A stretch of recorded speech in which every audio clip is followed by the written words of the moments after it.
I hope I'm okay. So, hello students, how are you? Seeing you after a good number of days. I'm waiting for other students to join in. So, I'll wait for 1 minute, and after that, we'll start with today's session on econometrics. Okay? Okay. So, how are you, all of you? How is your preparation going on? I hope everything is going fine. Hello, hello. Yes, Mini Gupta. Hello. I want more students to join in. We'll wait for another 1 minute and then we'll start with today's class. So today's class we are going to start with econometrics और आज हम basics ही पढ़ेंगे that is the linear regression in two variables and then we'll proceed with the other topics in the next classes. Okay.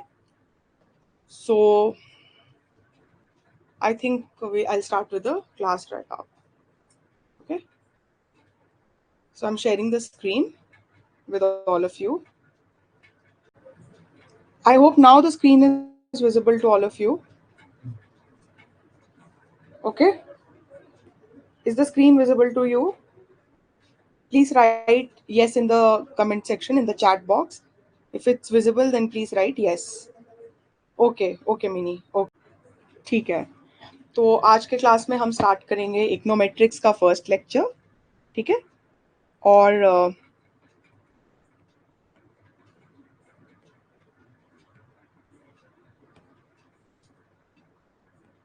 Econometrics का हम start करेंगे lecture आज के class में.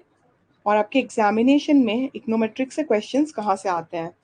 तो ये बड़ा बेसिक सा ही आपका रहता है जो इकोनोमेट्रिक्स एग्जाम में पूछा जाता है. तो पहले तो आपका लीनियर रिग्रेशन आपको आना चाहिए in two variables. And I hope आपने कॉलेज में all of you must have studied this in your college. Linear regression in two variables. These are the topics which we are going to cover in the econometrics के lectures. We have we have the problems of multicollinearity. ठीक है ना. हेट्रोस्केडास्टिसिटी, auto correlation, क्यों होता है ये सब, उसके टेस्ट्स, उसके डिटेक्शंस. आजकल थोड़े इन डेप्थ क्वेश्चंस भी पूछे जा रहे हैं एग्जाम में. So we will look into those concepts as well. Then we should be having idea about what is multiple regression. It is similar to linear regression only, but there are a few differences. Like R square and adjusted R square में difference क्या है, ये सब आपको पता होना चाहिए. उसके बाद we have the simultaneous equation model, है ना. उससे क्वेश्चंस बहुत आते हैं एग्जाम में. टाइम सीरीज से क्वेश्चन आते हैं. We have questions on time series. So in the coming classes, we are going to discuss on all these topics. We are going to discuss everything in detail, and there are other topics also which I might have not mentioned over here, but in the coming classes we are going to go through that. And we are also going to look into the questions which are being asked in the examinations. अभी जो recently जो questions पूछे जा रहे हैं, ठीक है ना. एक आपका डिस्ट्रीब्यूटिव लैग मॉडल भी होता है, मैं लिखना भूल गई हूँ. तो उससे भी क्वेश्चंस आता है, डिस्ट्रीब्यूटिव लैग और वो सब होता है. So there are few topics which are supposed to be covered in the section of econometrics. Okay, these are the topics which we are going to cover in the coming classes. Okay, so I think the first topic, which is linear regression in two variables, this is something which all of you must be familiar to. I mean, all of you must have studied this in your masters or in your graduation, and if not, then we are going to do it today. Okay, and we are going to do this topic uh, with respect to the questions that are being asked in our examinations. तो हम उस हिसाब से पढ़ेंगे जिस हिसाब से questions exam में आ रहा है. So we have to look into the demand of the examination and study accordingly. We do not have to do a PhD. We are not supposed to do a PhD in econometrics. We have to study as per the demand of the examination. Okay, so we are going to do it in that way. And जहाँ पे जो चीज़ important होगा मैं बोलती जाऊंगी. मैं आपको suggest करती हूँ that you take out your copy and pen and you start writing, क्योंकि मैं यहाँ पे जो लिखूंगी वही आपका नोट्स बन जाएगा. ठीक है, एंड इसको आप रिवाइज कर लेना, हो जाएगा. I write down all the important things over here and I tell you to write it in your copies. So you take out your register and keep writing all the points. Your notes will be made then and there. Okay. So what is a linear regression? Linear regression in two variables क्या होता है? तो linear regression basically आपका क्या होता है? Linear regression basically it अगर हमें बेसिक कॉमन लेमैन से अगर पूछा जाए कि लीनियर रिग्रेशन क्या है, I would advise every one of you to take out your copy and start writing. ठीक है, जो भी इंपॉर्टेंट पॉइंट्स आप लिख लें, क्योंकि यही आपके नोट्स होंगे. ठीक है, तो लीनियर रिग्रेशन क्या होता है? लीनियर रिग्रेशन बेसिकली एक ऐसा रिलेशन है between one variable.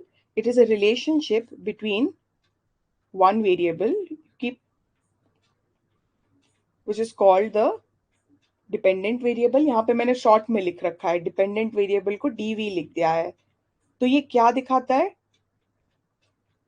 It shows the relationship between one variable called the dependent variable and one or more variable called the independent variable. ठीक है ना? And one or more variable called the independent variable.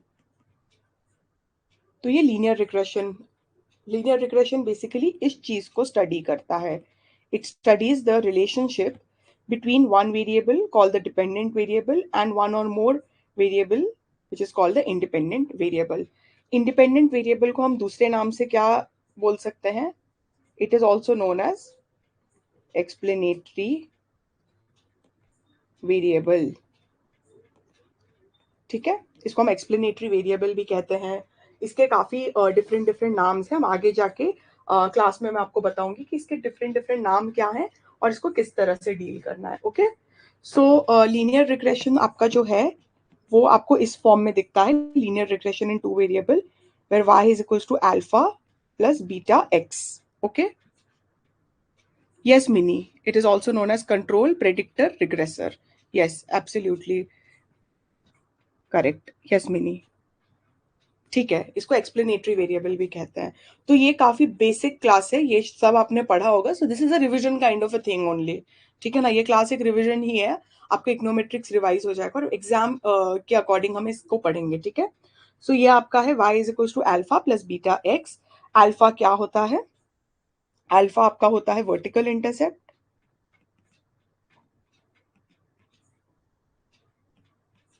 And beta क्या होता है? It is the slope coefficient. ठीक है ना, तो ये आपको पता होना चाहिए कि इस टर्म का मतलब क्या है. Okay, and this is linear model. Linear as in x and y जो है ना यहाँ पे उसका पावर 1 है.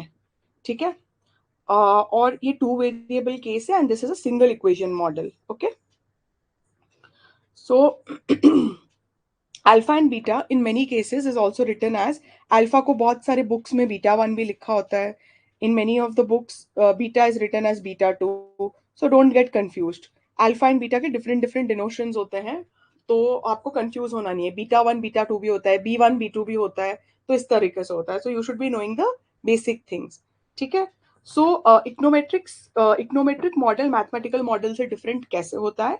तो मैथमेटिकल मॉडल में क्या होता है ना, वो एक्स एंड वाई यानी कि जो हमारा डिपेंडेंट वेरिएबल है और इंडिपेंडेंट वेरिएबल है उसके बीच में एग्जैक्ट रिलेशन दिखाता है, the mathematical model. Okay, mathematical model जो है वो एग्जैक्ट रिलेशनशिप दिखाता है डिपेंडेंट एंड इंडिपेंडेंट वेरिएबल के. बट इकोनोमेट्रिक मॉडल जो है वो एग्जैक्ट रिलेशनशिप नहीं दिखाता है because of the occurrence of error term और डिस्टर्बेंस टर्म.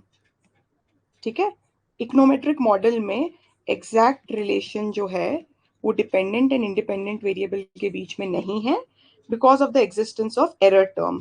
फॉर एग्जाम्पल हम एग्जाम्पल ले लेते हैं. y is equals to alpha plus beta x plus u. यहाँ पे u एरर टर्म है.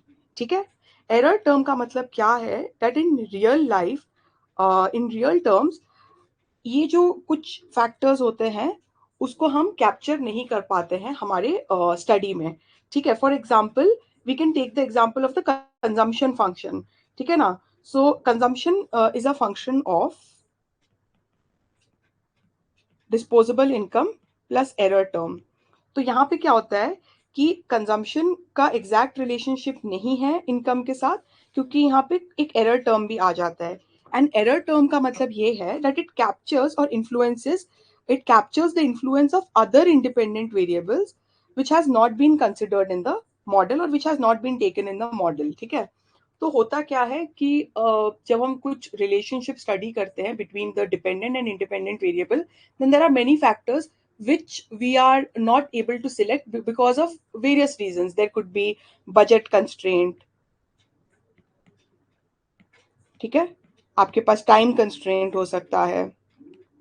रिसर्च करने के समय हमारे पास बजट कंस्ट्रेंट होता है, टाइम कंस्ट्रेंट होता है, डेटा का अवेलेबिलिटी नहीं होता है।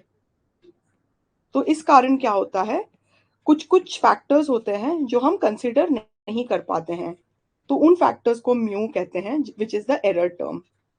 तो एरर टर्म रियल लाइफ में वो एरर नहीं है, बट एरर टर्म वो फैक्टर्स हैं, error term refers to those factors और those independent variables which we have not captured in our study. So that is why we consider an error term to nullify their effect. Okay?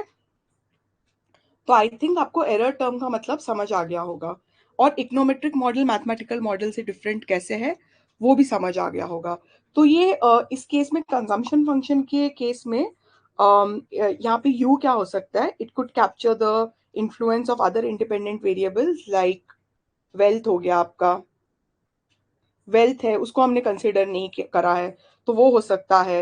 यहाँ पे consumption को क्या impact कर सकता है, education impact कर सकता है। So there are other factors also which we have not considered in our model. ठीक है ना, सो एग्जाम्पल एरर टर्म का ये है। Okay, so I hope you have understood the difference between the mathematical model and econometric model. Okay, and now we are going to move on to the linear regression. अब linear regression होता क्या है, and उससे पहले मैं आपको एक चीज बता देती हूँ, जो वाई वेरिएबल है यहाँ पे और एक्स वेरिएबल है, उसके डिफरेंट डिफरेंट नाम क्या होते हैं। As Mini has rightly pointed out, y variable is also known as dependent variable और इसको इंडिपेंडेंट भी कहते हैं। एक्स वेरिएबल को, वाई वेरिएबल को हम एक्सप्लेन भी कह सकते हैं, एक्स को एक्सप्लेनेटरी भी कह सकते हैं। सो ये डिफरेंट डिफरेंट नाम्स हैं, you should be knowing that this is explained, explanatory, this is also known as control, this is known as control. So you keep you keep updating your notes, आप ये लिखते रहिए मेरे साथ। okay, this can also be known as predictant and x variable को हम predictor भी कहते हैं। okay, response भी कहते हैं, स्टिमुलस भी कहते हैं। सो ये डिफरेंट नेम्स है, आपको पता होना चाहिए। ठीक है, रिग्रेसेंट रिग्रेसर भी कहते हैं।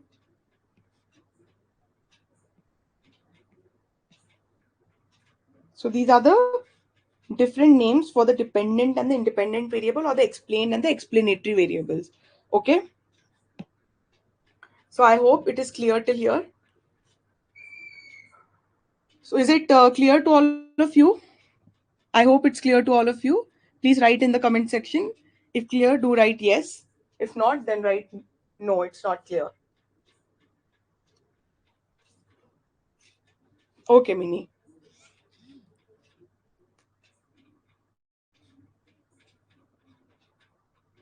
Okay.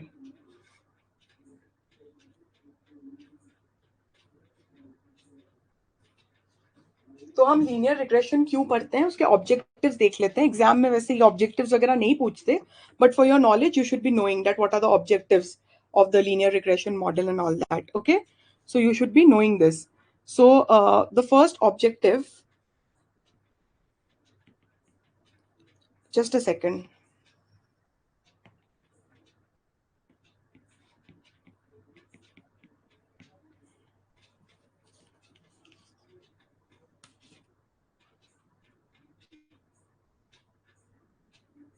Okay, तो ऑब्जेक्टिव क्या होता है लीनियर रिग्रेशन मॉडल का इन टू वेरिएबल्स। तो फर्स्ट ऑब्जेक्टिव क्या होता है कि लीनियर रिग्रेशन मॉडल हम क्यों पढ़ते हैं, because it helps us to estimate the mean of the dependent variable. It helps us to estimate the mean.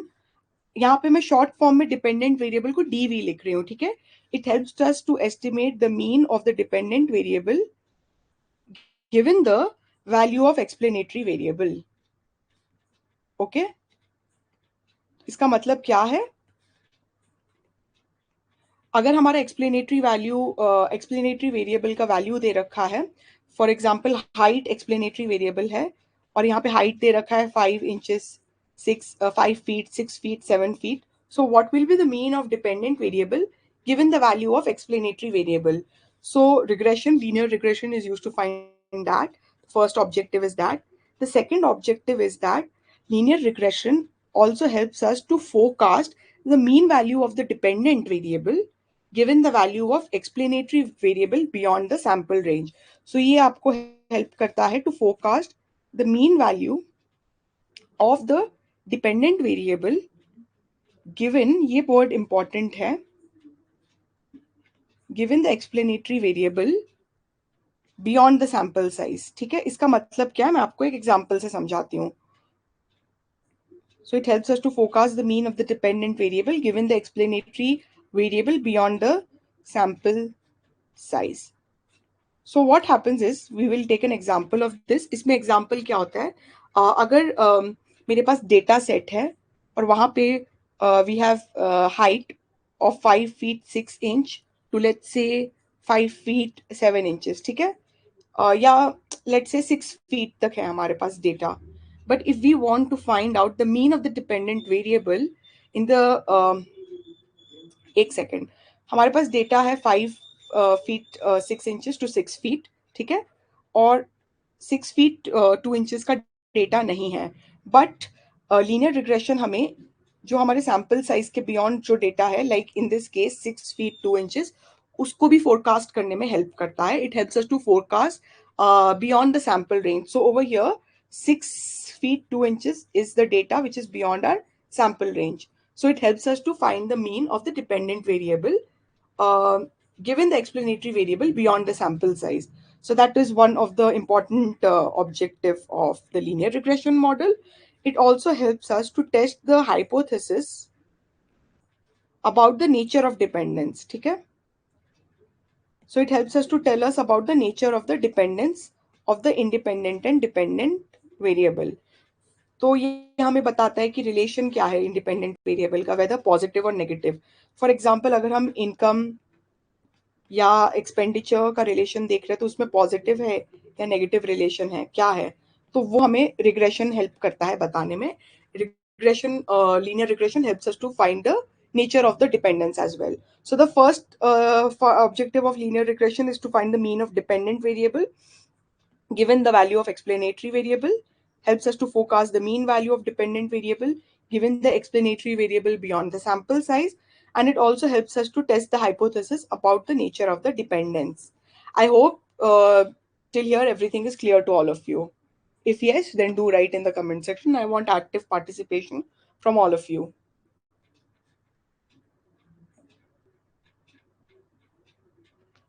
Okay?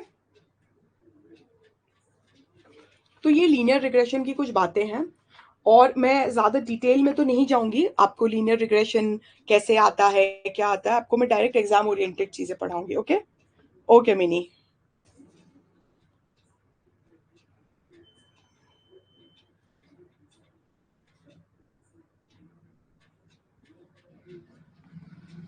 सो आपका पॉपुलेशन, आपके जब हम इकोनोमेट्रिक्स पढ़ते हैं तो हमारे दो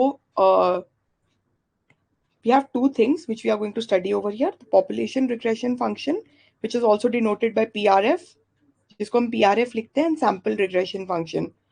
Because the population is very large, it is difficult to find information from the population. So that is why we use the sample. ठीक है, तो सैंपल का पॉपुलेशन बहुत बड़ा होता है, इसीलिए हम सैंपल को यूज करते हैं. सो जो पॉपुलेशन से रिलेटेड है उसको हम PRF कहते हैं, और जो सैंपल से रिलेटेड है उसको हम SRF कहते हैं. ये मैंने इजी लैंग्वेज में आपको एक्सप्लेन कर दिया है. ठीक है, और मैथमेटिकल लैंग्वेज में PRF क्या होता है, पॉपुलेशन रिग्रेशन फंक्शन क्या होता है, तो it is the locus of the conditional means. It is the locus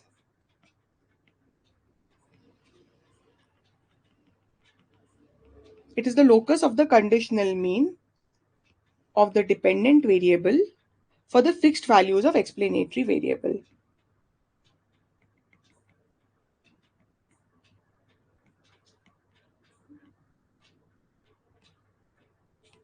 Okay, तो ये क्या है? It is the locus of the conditional mean of the dependent variable for the fixed value of explanatory variable. इसको हम छोटे से example से समझ लेते हैं.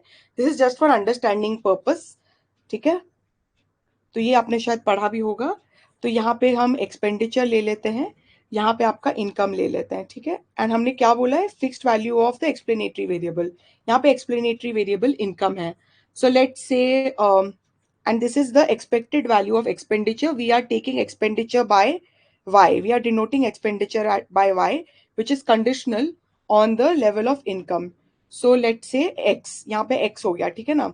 तो हम यहाँ पे कुछ डेटा पॉइंट्स ले लेते हैं, प्लॉट करते हैं. यहाँ पे इनकम x1 है, ये x2 है, ये x3 है. यहाँ पे हम x6 तक ले लेते हैं. ठीक है, so at x1 level of income, let's say x1 आपका 5000 है.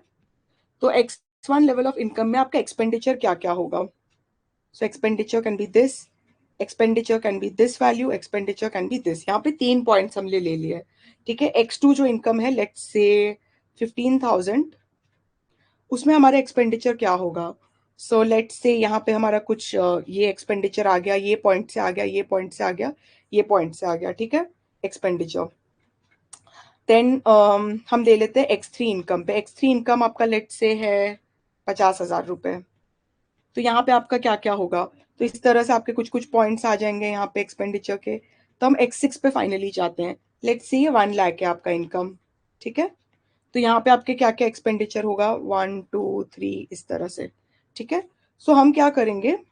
मैं एक जस्ट यहाँ पे रफ एक आपको डायग्राम बना के दिखा रही हूँ. हम क्या करेंगे? ये कंडीशनल मीन्स है आपके. ठीक है, ये वाला पॉइंट. सो यहाँ पे this is the expected value of the expenditure condition to the income x1. तो ये वाला पॉइंट हम ले लेते हैं. ठीक है, दूसरा वाला पॉइंट है आपका expectation of y condition to x2, that is income x2. ठीक है, और ये आपका एक्सपेक्टेशन ऑफ y. तो ये हमने एवरेज ले लिया. ठीक है, यहाँ का हमने ये एवरेज ले लिया, यहाँ का हमने ये वाला पॉइंट एवरेज ले लिया, यहाँ का ये वाला एवरेज ले लिया. एक्सपेक्टेशन का मतलब एवरेज होता है. ठीक है ना? सो ये आपका एवरेज एक्सपेंडिचर दिखाता है. सो हम एवरेज एक्सपेंडिचर से एक लाइन खींच लेंगे, तो ये आएगा आपका पॉपुलेशन रिग्रेशन फंक्शन. ठीक है, ये बस एक्सप्लेनेशन के लिए मैं कर रही हूँ. इतना मतलब डेप्थ में जाना नहीं है आपको. ठीक है, so the line passes through the set of given points. So the line which is passing through the set of given points is called PRF और पॉपुलेशन रिग्रेशन फंक्शन. ठीक है, और ये एक्सपेक्टेशन क्या है? ये मीन वैल्यू ऑफ एक्सपेंडिचर है upon the given income x1. तो यहाँ पे हमने expenditure mean value of expenditure निकाल दिया when income was x1, mean value of expenditure when income was x2, mean value of expenditure when income was x6, and then we plotted a line which was passing through the midpoint. जहाँ पे ज्यादा data था वहां से हमने line को plot कर दिया, और वो लाइन आपका हुआ पॉपुलेशन रिग्रेशन फंक्शन. तो वो क्या होता है? It is the locus of the conditional mean. ये कंडीशनल मीन है of dependent variable for the fixed value of explanatory variable. I hope you have understood this point. PRF क्या होता है? अगर आपको कोई लेमैन पूछेगा या कोई इंटरव्यू में पूछेगा, तो आई होप अब आप इजीली इस चीज को बता पाएंगे. ठीक है, okay. If you have understood this then please do write yes till here if you have understood. PRF क्या होता है? समझ आया आपको? Population regression function.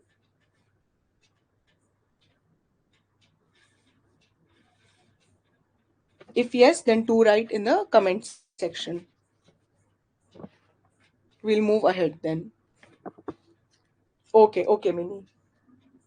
आज मिनी ही मुझे शायद लाइव लग रही हैं क्लास में, और कोई बच्चे आज रिस्पॉन्ड कर नहीं रहे हैं. Very few people have joined in, I think.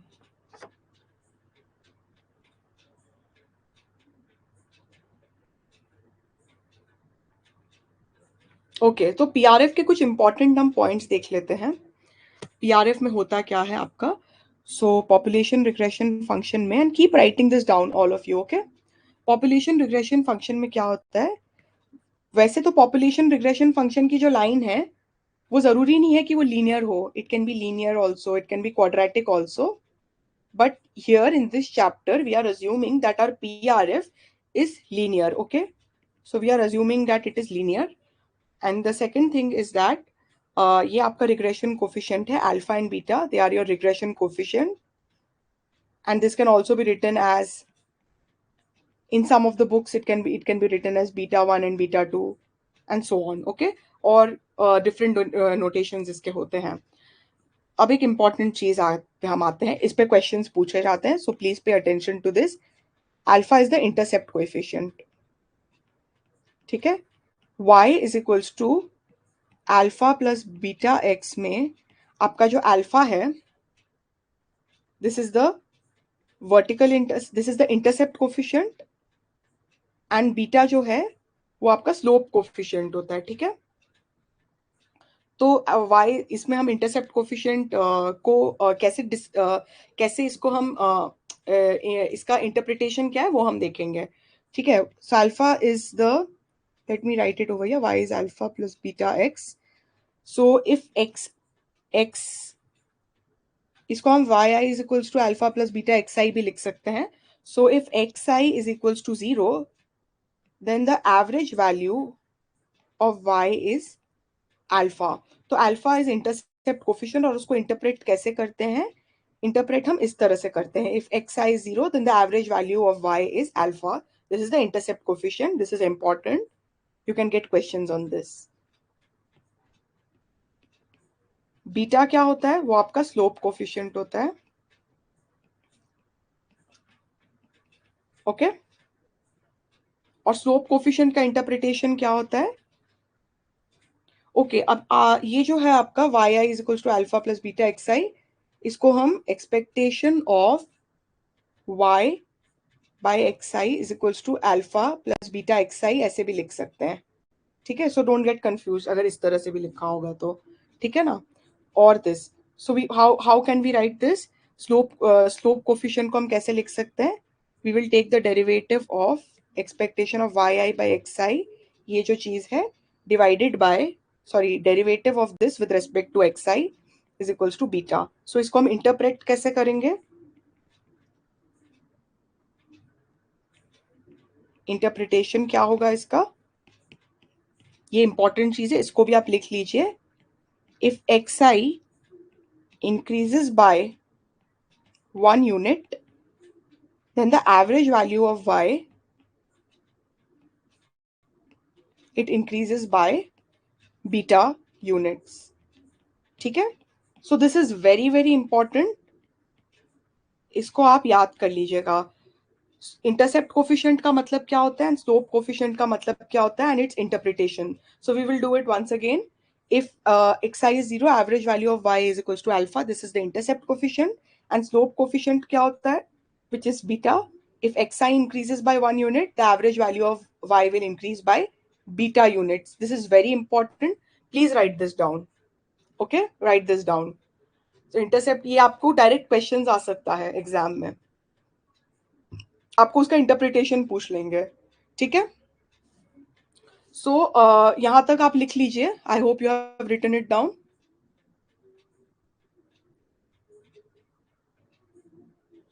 ठीक है, please keep writing down with me. So PRF की इंफॉर्मेशन से what do we get? We get to know about the sample regression function और SRF, ठीक है ना? So sorry, PRF का जो इंफॉर्मेशन है, PRF information we get through SRF, that is the sample regression function. So that is why it is important to study the SRF. Okay. So SRF को हम किस तरह से लिखते हैं? सैंपल रिग्रेशन फंक्शन को हम थोड़ा सा देख लेते हैं इसको, ठीक है? And then we will move on with the other topics. Okay, so यहाँ पे हम फिर से एक बार देख लेते हैं. तो पॉपुलेशन रिग्रेशन फंक्शन को हम कैसे लिख सकते हैं? This can be written as y I is equals to alpha plus beta x i plus u i where ui is the error term or the random disturbance. Okay, and sample regression function को हम कैसे लिख सकते हैं?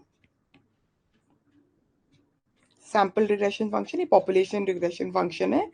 Sample regression function में y के ऊपर hat आ जाएगा, Y I hat is equals to alpha hat plus beta hat X I के ऊपर हैट नहीं होगा, ये याद रखना, U I hat. Okay, so ये पी आर एफ है पॉपुलेशन रिग्रेशन फंक्शन, ये है sample regression function. Please note the difference. यहाँ पे alpha hat and beta hat क्या है? इसको हम बोलते हैं एस्टिमेटर्स, और ये आपका सैंपल को डिनोट करता है ना, तो ये एक्चुअली सैंपल स्टैटिस्टिक ही है आपका.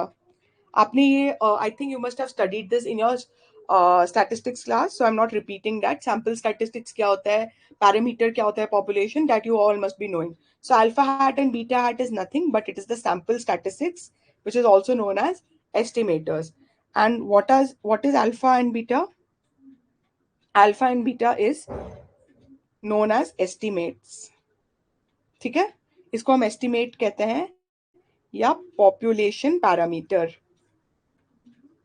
ठीक है, these are the estimators and these are the estimates. Okay, okay, okay, yeah Mini, you are right, these are called estimates.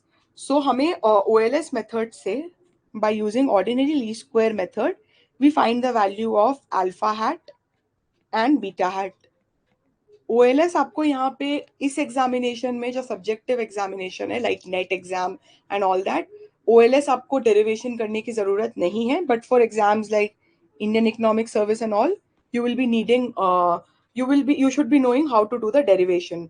सो हम डेरिवेशन पे ज्यादा फोकस नहीं करेंगे, मैं आपको बस ऊपर ऊपर से बता दूंगी. You should be knowing the values of alpha hat and beta hat. Okay, so alpha hat का वैल्यू क्या होता है? Alpha hat is y bar minus beta hat x bar. So this is basically a revision kind of a class. I think आपने ये सब पढ़ा होगा, तो आपका कहीं ना कहीं रिविजन हो जाएगा. Alpha hat is equals to y bar minus beta hat x bar, ये आप याद कर लीजिए. ठीक है, ये अल्फा हैट का वैल्यू है. y बार क्या होता है? Mean of y. x bar क्या होता है? Mean of x. ठीक है ना. एंड बीटा हैट क्या होता है? It is summation x y upon summation x square, जहां पे where x is equals to x minus x bar, and these are all small. Okay, small x y small x. So small x is capital X minus x bar and small y is capital Y minus y bar. Okay, तो ये आपका alpha hat and beta hat हो गया. आपको directly in values को याद करना है. I'll just quickly give you an overview of the derivation, but for the exam derivation is not important, so don't pay much attention, like don't invest your important time. Covariance of x y, variance of x. अच्छा mini, ठीक है, हम CLRM के assumptions में आपको ये सब पढ़ेंगे. Okay, we are going to do that. So derivation, I'm just going to go give you an overview, but for the exam, you're not supposed to be knowing the derivation. You're supposed to know the values. Okay, direct values आपको पता होना चाहिए. So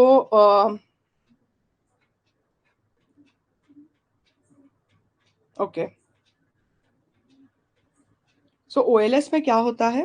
Ordinary least square में, it helps us to state the value of alpha hat and beta hat. It helps us to state the value of alpha hat and beta hat, or it helps us to select the value of alpha hat and beta hat in such a way that the error term, the square of the error term gets minimized. That is summation of EI square gets minimized. ठीक है, ये हम पढ़ते हैं OLS में. ठीक है, alpha hat and beta hat को हम इस तरह से सिलेक्ट करेंगे so that the error term gets minimized, or the summation of EI square gets minimized. So we are going to write the sample regression function again. Okay, so how is it going to be written? Yi is equals to alpha hat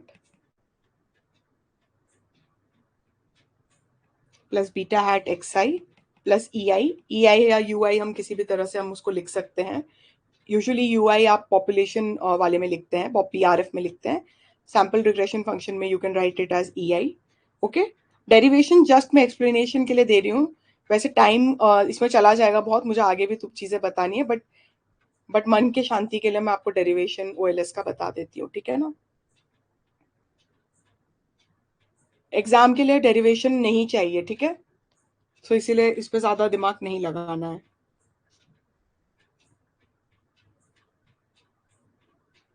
okay,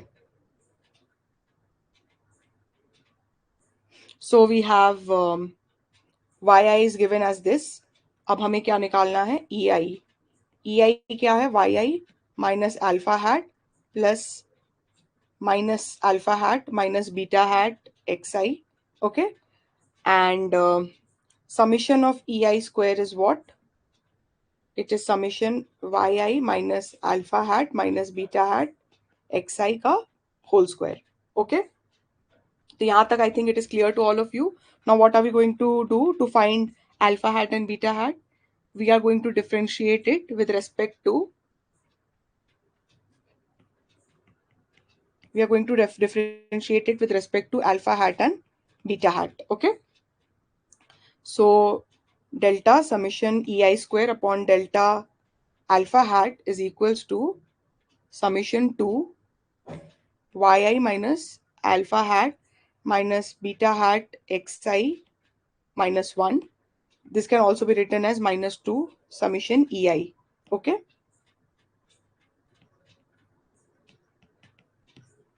we are going to differentiate this with respect to beta hat, and what are we going to get? Summation 2. यहाँ पे आपका -1 कैसे आया, समझ आया ना, इसका derivative क्या होगा, -1, ठीक है, -2 yi minus alpha hat minus beta hat xi, तो इसका डेरिवेटिव क्या होगा, बीटा हैट से करेंगे minus xi, so we are going to get -2 summation ei xi. Okay, now we are going to put the first order derivative is equals to 0. We are going to put this as 0, ठीक है ना, so this alpha hat is equals to 0 is equals to -2 summation y minus alpha hat minus beta hat xi is equals to 0, ठीक है. This can also be written as summation yi minus alpha hat minus beta hat xi is equals to 0. इसको हम open करेंगे, summation yi is equals to minus summation alpha hat minus beta hat summation xi, summation yi is equals to is minus, ये हम इसको add कर रहे हैं n times को अल्फा हैट को, so this can be written as minus n into alpha hat minus beta hat summation xi. इसको हम थोड़ा और डेकोरेट कर देंगे, so it can be written as summation yi is equals to n alpha hat plus beta hat summation xi. So this is the normal equation. हाँ, आप derivation आपको करने की जरूरत नहीं है, बट नॉर्मल इक्वेशंस कैसे होते हैं आप वो याद कर सकते हो. So this is equation 1. This is also known as normal equation. ये आपको नॉर्मल इक्वेशंस में आपको काम देगा, ठीक है. This is equation 1, so this is also called normal equation 1, ठीक है. So you need to, it is important to remember this, not the derivation but the normal equation. Normal equation आपका क्या है, ठीक है, you should be knowing this. This is equation 1. Now we are going to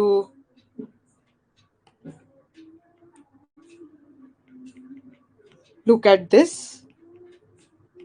ठीक है, this is derivative of summation ei squared with respect to beta hat is equals to 0. So this can be written as minus 2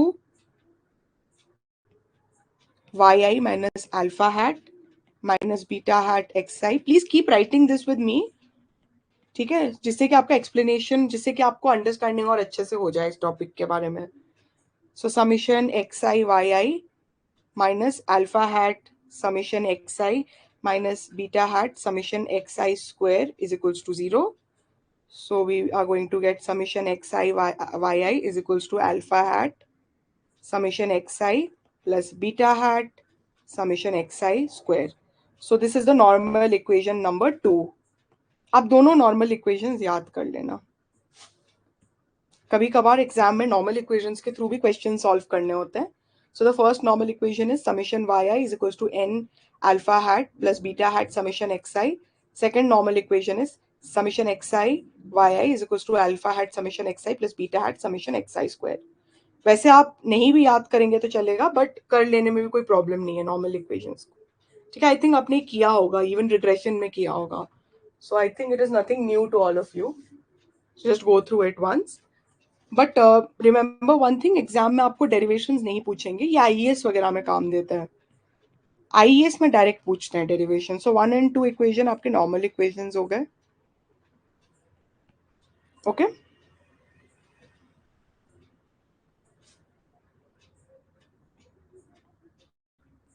So from equation 1, that is normal equation 1, what are we going to do?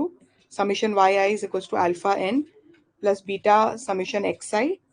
So अगर हम इसको entire equation को n से divide करेंगे, so we'll get summation yi by n is equals to alpha plus beta summation xi by n. So this can be written as y bar is equals to alpha plus beta x bar. This is alpha hat, alpha hat, alpha hat, alpha hat, beta hat. Okay. So alpha hat का value क्या है? y bar minus beta hat x बार. मैंने आपको starting में बताया था, ये important है, इसको तो याद करना ही करना है. ये आपको डायरेक्ट वैल्यूज पूछेगा टेबल में, और आपको ये आना चाहिए, तो ये आप याद कर लेना. This is the value of alpha hat. And similarly when we substitute alpha hat in equation 2 we get beta hat. मैं आप डायरेक्टली आपको उसका वैल्यू बता देती हूँ. Beta hat is summation X I Y I upon summation X I का whole square, या summation X X X summation X into Y upon summation x square भी लिख सकते हैं. These are all small. Okay, small x i, small x, small y. Okay, where xi is equals to small xi is capital Xi minus x bar, and small yi is capital Yi minus y bar. So these are the two equations, very important equations. Please remember this. ये दोनों तो आपको याद होने ही चाहिए. Please learn this. Okay? आपको direct values दे देगा वो. x का वैल्यू दे देगा, y का वैल्यू दे देगा. आपका x का वैल्यू होगा, y का वैल्यू होगा, तो आपका समीशन आपको समीशन x का वैल्यू आपको निकालना पड़ेगा. जैसा भी होगा, you have to find the value. So आपको x का वैल्यू गिवन होगा, y का वैल्यू गिवन होगा, आप x बार निकालिए, y बार निकालिए. अगर आपको बीटा हैट का वैल्यू गिवन होगा, तो आप उधर से अल्फा हैट का वैल्यू निकाल सकते हैं. ठीक है. और अगर आपको ऐसा भी हो सकता है कि आपको स्मॉल x निकालना पड़े, स्मॉल y निकालना पड़े, तो इस तरह से आप स्मॉल x स्मॉल y निकाल देंगे एंड आप बीटा हैट भी निकाल सकते हैं. So as per the information you can easily find out the value of alpha hat and beta hat. ठीक है. आपको x एंड y का अगर ऐसे टैबुलर फॉर्म में नहीं भी दिया होगा, तो सीरीज में गिवन होगा भी वैल्यू, तो आप फॉर्मूला से alpha hat and beta hat का वैल्यू निकाल देना. ठीक है. I hope it is clear to all of you till here. ठीक है. सपोज आपको x का सीरीज दिया है, y का सीरीज दिया है, तो वहां से y बार निकाल लेना, x बार निकाल लेना. बीटा हैट अगर गिवन होगा तो अल्फा हैट आ जाएगा. अगर x का सीरीज दिया है, y का सीरीज दिया है, तो स्मॉल x निकाल लेना, स्मॉल y निकाल लेना. ठीक है. समीशन, फिर उसके बाद समीशन स्मॉल x y निकाल लेना. ठीक है. उसके बाद x स्क्वायर निकाल लेना, फिर समीशन ऑफ x स्क्वायर निकाल लेना. एक सेकेंड. x square निकाल लेना, summation of x square निकाल लेना, and then you can put the value in this formula and find beta hat. So this is how your questions are supposed to be done. Okay? I hope I'm clear till here. Please write yes in the comment section if you have understood till here. Then I'll proceed. I hope it is clear to all of you till here.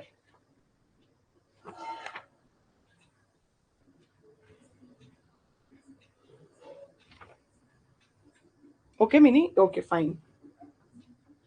I think Mini is only the one who is actively present in the class. Others are not responding. Okay, so यहाँ पे जो residual है, residual E can also be written as yi minus yi hat, जहाँ पे yi is the true value which denotes the value of the population, और yi hat जो है वो estimated value है which shows us the observed sample value, observed value और the sample value. ये चीज आपको याद होना चाहिए. ठीक है.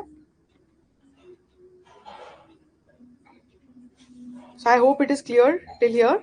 Now we are going to do the assumptions of the classical linear regression model and we'll wind up with today's class. Okay, just जल्दी जल्दी से हम इसको complete करके फिर wind up कर लेंगे, ठीक है? So I hope आपने I'm assuming that you must have all studied this. तो ये quick revision हो जाएगा. So classical linear regression model के जो assumptions होते हैं, they are those set of assumptions which the estimators should fulfill in order to truly represent the population. ठीक है ना? So एक ideal population को represent करने के लिए जो estimators है ना, they have to fulfill few of the assumptions. ठीक है, जिसको हम बोलते हैं क्लासिकल लीनियर रिग्रेशन मॉडल के assumptions. ठीक है, CLRM के assumptions होते हैं जो कि alpha hat and beta hat को ओबे करना है.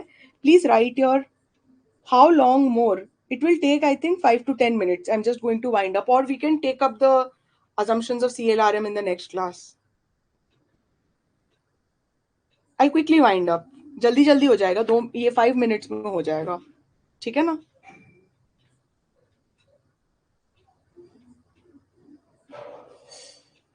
We'll wind up in another 10 minutes, okay? So classical linear regression model या CLRM वो set of assumptions होते हैं जो कि alpha hat and beta hat should obey in order to represent. alpha hat and beta hat क्या होता है? वो sample के estimators होते हैं. So the sample के estimators को कुछ ऐसे assumptions को follow करने हैं, कुछ ऐसे idealistic conditions या assumptions को follow करने हैं जिसको follow करने के बाद they will be considered as ideal to represent the population. अगर ये इन assumptions को obey नहीं करते हैं, then they are not ideal in representing the population. Okay, so ये basic idea है classical linear regression model के assumptions का. So we are going to quickly go through the assumptions of the CLRM.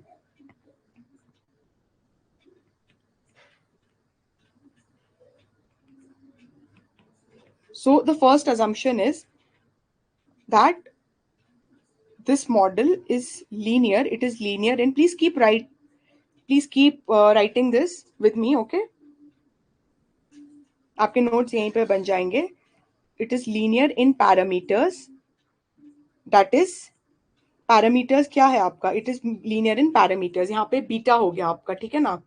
तो linear in parameters like alpha and beta, इनको हम parameters कहते हैं, ठीक है? It is linear in parameters but it may और may not be linear in variables.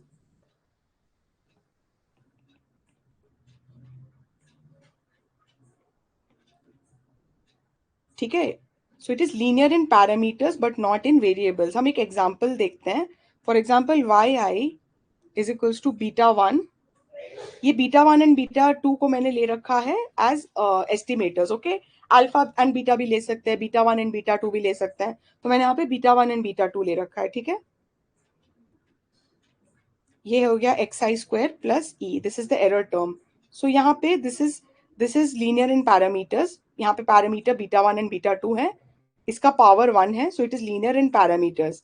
Okay, but यहाँ पे लीनियर नहीं है, ये वेरिएबल में लीनियर नहीं है, एक्स आई में लीनियर नहीं है. But that does not matter because this assumption says that it should be linear in parameters. अगर ये ऐसा होता beta one square plus beta two cube x i, then ये लीनियर इन पैरामीटर नहीं है, ठीक है ना? So it should be linear in parameters, that is alpha and beta में या बीटा वैल्यू में होना चाहिए, बट ये नेसेसरीली लीनियर नहीं है इन वेरिएबल, ठीक है? So this is the first assumption. It should be linear in parameters. Then the explanatory variable or the x values are fixed. या ये नॉन स्टोकेस्टिक भी होते हैं, ठीक है? इट इज फिक्स्ड और नॉन स्टोकेस्टिक, ठीक है? Then the mean value of the disturbance term is 0. Zero mean value of the disturbance or error term.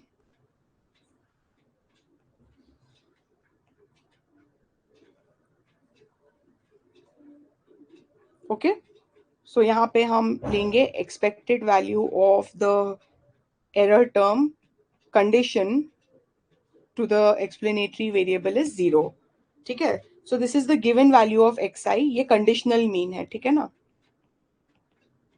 Conditional mean, ठीक है, given the value of xi, so the mean value of the error term is equals to 0। ये आपका third assumption है। Fourth assumption ये कहता है that there is होमोस्केडास्टिसिटी, यानी कि नो हेट्रोस्केडास्टिसिटी, ठीक है।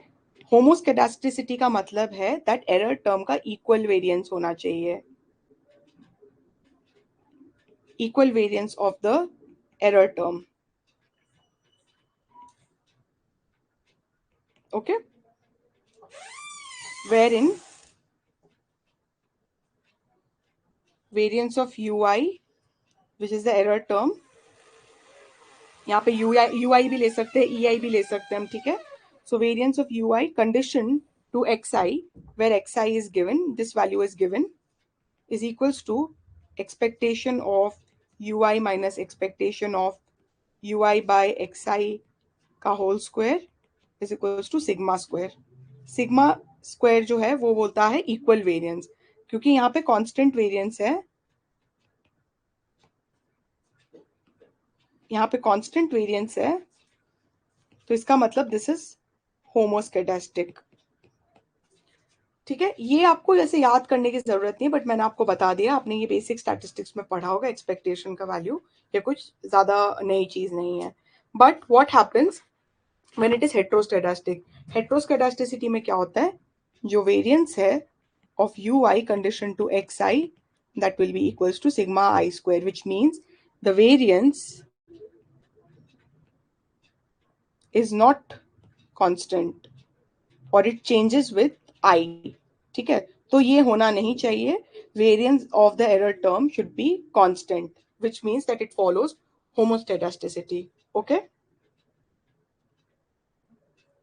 अगर हम इसको ग्राफिकली देखेंगे होमोस्केडास्टिसिटी को, सो हम ग्राफिकली कैसे देख सकते हैं, ये ui है, this is the error term and this is the explanatory variable.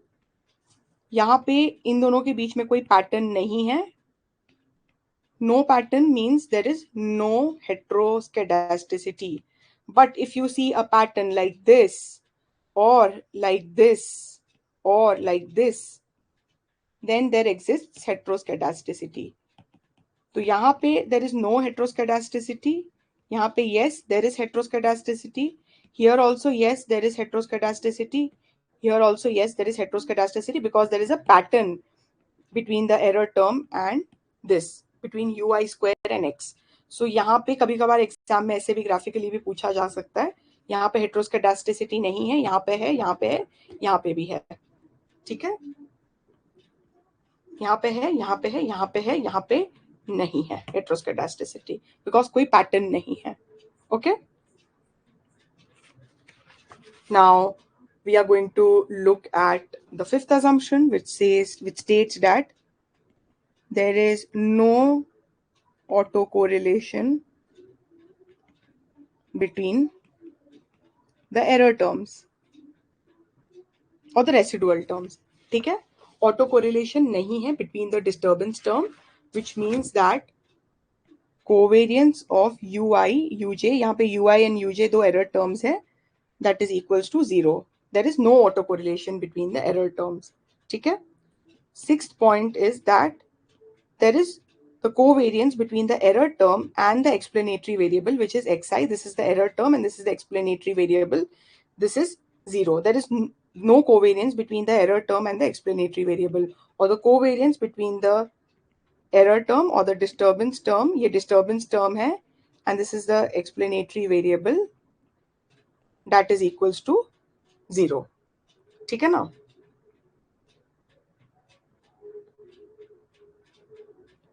Now the seventh assumption is what? There is no perfect multicollinearity.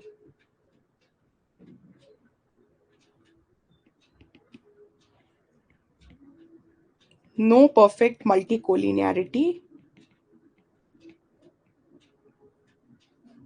between the explanatory variables. Explanatory variables क्या आपका जो x value है वो, तो perfect multicollinearity नहीं होना चाहिए between the explanatory variables. Multicollinearity क्या होता है? there should be no perfect linear relationship. There should be no perfect linear relationship between the explanatory variables. ठीक है? perfect linear relationship कैसे होता है? example of perfect multicollinearity क्या है आपका? इसको हम ऐसे भी लिख सकते हैं, lambda x1 plus lambda x2 plus lambda k x k is 0.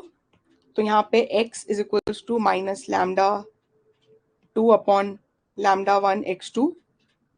This is equals to lambda k by lambda 1 x के.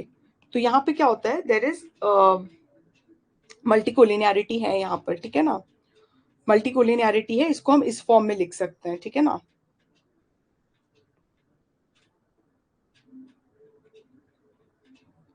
x1 is equals to this and this can be also written as this. okay?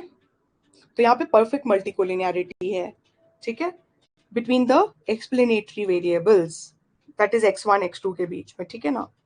तो multicollinearity होना भी नहीं चाहिए. multicollinearity है तब हम violate करते हैं classical linear regression model के assumptions को. and lastly आपका specification bias या error नहीं होना चाहिए. there should be no specification bias और error. ठीक है, मैंने जो मेन assumptions है वो यहाँ पे आपको लिखवा दिए हैं, ठीक है? And please do right this in your copies. Classical linear regression model के जो assumptions हैं वो क्या होते हैं? assumptions हम क्यों लेते हैं? बिकॉज एस्टिमेटर्स को आइडियल बनाने के लिए कुछ assumptions होते हैं जो कि estimators should fulfill in order to represent the entire population, because this estimator is representing the sample and the sample should be a correct estimator of the population. So that is why these assumptions need to be fulfilled. So it should be linear in parameters. The explanatory values or the x values are fixed, non-stochastic. The mean value of the disturbance term or error term is 0. We take the conditional mean over here. We assume that there is homoscedasticity, that is equal variance of the error terms. ये भी आपको मैंने बता दिया no pattern कैसे होता है. No autocorrelation between the error terms. Covariance of u i u j is equals to 0. Covariance of u i x i यानी कि डिस्टर्बेंस और error explanatory disturbance term and explanatory variable के बीच में कोई कोवेरियंस नहीं है, so that is equals to 0. There is no perfect multicollinearity between the explanatory variables. That means there is no perfect linear relationship between them. Lastly, there is no specification bias or error. Okay? In the functional form or in the parameter forms. Okay? So I think we'll wind up with today's class. आज के class में इतना काफी है. आज काफी basic था class. I think most of you, 90% of the students must have done this in their class, in their masters or graduation. So it was a quick revision of all those concepts. आपको एक चीज मैं बता देती हूँ, OLS का आप derivation देख सकते हैं बट एग्जाम के लिए वो इतना इंपॉर्टेंट नहीं है, तो इसमें ज्यादा माथा खराब नहीं करना है. आपको just alpha hat beta hat का वैल्यू पता होना चाहिए. इफ नॉर्मल इक्वेशंस को आप याद कर लेते हो तो वो भी काफी है, ठीक है ना? सो ये आप अच्छे से देख लेना, CLRM को रिवाइज कर लेना. और बाकी जो मैंने बता रखा है ये जो है ये इंपॉर्टेंट है. इंटरसेप्ट कोफिशिएंट, स्लोप कोफिशिएंट, ये अच्छे से एक बार देख लेना. I think this is more than enough. ठीक है, ये आपको पता होगा सबको, इनको एक बार अच्छे से देख लेना. ठीक है, I think this is more than enough for today's class. Please go through this lecture, अच्छे से देख लीजिए लेक्चर को, अपने नोट्स इसी से बना लेना बढ़िया से. And I think this for this part this is more than enough. Okay, so I hope आपको सब कुछ समझ आया होगा. Okay okay mini, thank you so much. I hope you enjoyed today's class. And in the next class, we are going to start with multicollinearity, autocorrelation, and other topics. Okay. So Navneet sir is going to update you about the next class. Till then, do your revision nicely and prepare well. Okay. Multicollinearity, autocorrelation, ये सब हम next class में detail में cover करेंगे. Okay. So meet you in the next class. Good night. Take care.